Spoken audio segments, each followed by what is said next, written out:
Excellencies, ladies and gentlemen, after the words of the former Secretary General Boutros Ghali, I feel ashamed that being French, I'm speaking in English, and I hope he will be kind enough to excuse me for that. Let me start with a word about something very different, about what happened in India recently, of the floods and the early monsoon in Uttarakhand that you may have followed. You know, hundreds of people were drowned, buried in landslides, crushed in collapsing buildings.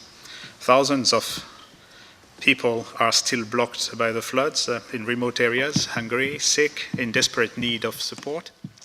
Many of them were pilgrims to these places that Guruji knows well. And in such circumstances, we have seen a concentrate of both admirable and revolting behaviors. We have seen cynicism, exploitation. We have seen shameless utilization of the tragedy and distress by politicians for their personal ambition. But we have also seen a magnificent solidarity, heroism, people risking and sometimes giving their lives to bring help to those who were in distress. Why do I start with such stories? I mean, first, because I've lived in India long enough and nothing which happens there feels very alien to me. But also because it shows that crisis situations exacerbate the good and the bad, the wild and the kind, and the compassionate and the cruel, etc. And because they are ingrained in individuals and organizations.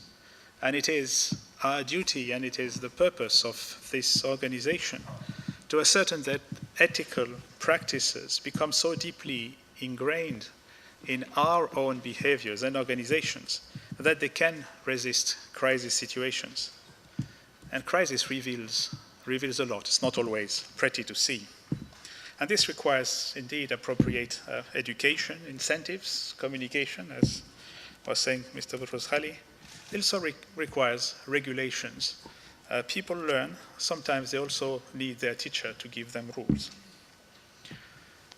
I will talk a little about my own organization. Not it's very well known. That's why I talk about it.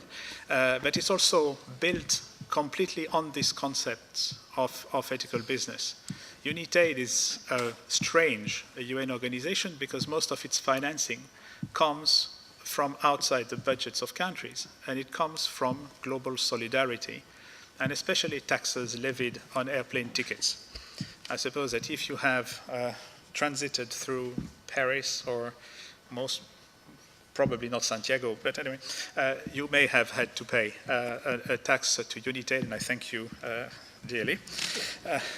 But the principle was actually to address one of these issues that Dr. Broun was talking about.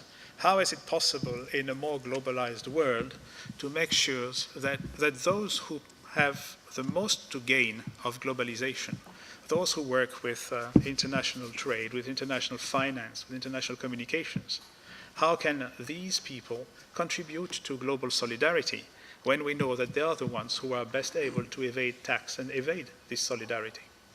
So there was a movement, indeed, to start taxing such people in some places. Today, UNITAID is financed by 10 countries which have set up such taxes. What's important is that 7 of these countries are in Africa. And these are African countries for whom the concept of solidarity between those who are rich enough to buy a plane ticket and those who are too poor to have access to essential medicines counts. And this is, I think, something which is symbolically strong.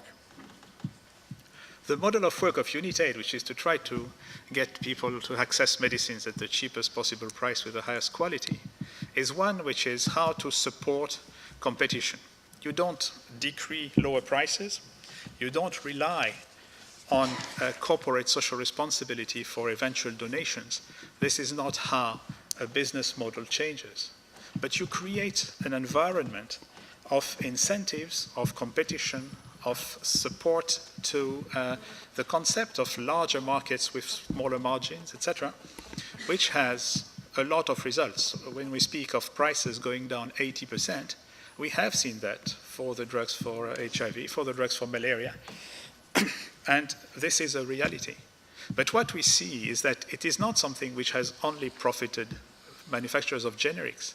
we see now a lot of these multinationals that people were demonstrating against becoming among the main actors of this movement, actually welcoming this competition and trying to bring the best from their own organizations to be able to supply products which are appropriate for the needs of the poor.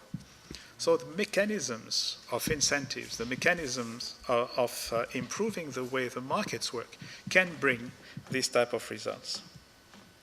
I'd like to also mention the fact we created something which was supposed to be doomed from start, which was a patent pool for medicines. Now, this was considered at the extreme left of Trotskyism, and it was also considered as a sheer failure. But actually, what we see is that it is peaking. We see large companies bringing patents to this patent pool and donating these patents so that they can be used by generic companies who would produce at a lower price and make the drugs available to poor people. Now, one of the main elements of this patent pool is also something that Dr. Pradhan was describing, is that the licensing agreements are public. And licensing agreements is also, like a contract, something which is usually wrapped in secrecy.